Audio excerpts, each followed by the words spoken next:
নমস্কাৰ, চলি আছিলে আমাৰ অসমত ইলেকশ্যনৰ পৰ্ব আৰু সেয়ে আমি ওলালো আজি ভোট দিবলৈ। নবৌৰ ভোট দেউতাৰ ঘৰৰ ওচৰতে আছে, সেয়ে মই মা বাবা ওলালো খোজকাঢ়ি। কিন্তু অলপ সময় যোৱাৰ পাছতেই আমাৰ ঘৰৰ সাৰথি ওলালহি। মোৰ দাদা আকৌ গাড়ীখনো লৈ আহিল আৰু আমাক একেবাৰে VIP ফিলিং দি লৈ গ'ল। ভাবিলো যদি ভোটৰ পিছতো নেতাসকলেও আমাক এনেকৈয়ে বিচাৰি আহিলহেঁতেন কিমান ভাল হ'লহেঁতেন, নহয়নে বাৰু? 2 বাজিছে, তথাপিও মানুহৰ কি হেতা ওপৰা। কিয় নহ'ব দিয়কচোন, 5 বছৰ ৰৈ আছো নিজৰ পচন্দৰ MLA বাচিবলৈ। আমাক লাগে উন্নয়ন, কাম, দুৰ্নীতিমুক্ত সমাজ। যোৱা 5 বছৰ আমাৰ নাওবৈচা সমষ্টিত কি উন্নয়ন হৈ গ'ল সেয়া নকওঁ আৰু সকলো একেই। তথাপিও এইবাৰ আকৌ এটা আশা লৈ শাৰীত থিয় দিছো। এইবাৰ পিছে আমাৰ সমষ্টি বেলেগ হৈ গ'ল, আমি নাওবৈচাত নপৰি ৰঙানদী সমষ্টিতহে পৰিলো।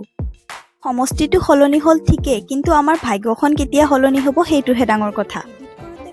ইমানেই লেট কৰিলো যে ইলেকশ্যন গৈ ইলেকশ্যনৰ ৰিজাল্টটো আহি গ'ল আৰু আমাৰ ৰঙানদী সমষ্টিত জিকিলে বিজেপিৰ পৰা ঋষিৰাজ হাজৰিকা ছাৰ আৰু নাওবৈচা সমষ্টিত জিকিলে কংগ্ৰেছৰ পৰা জয়প্ৰকাশ দাস ছাৰ।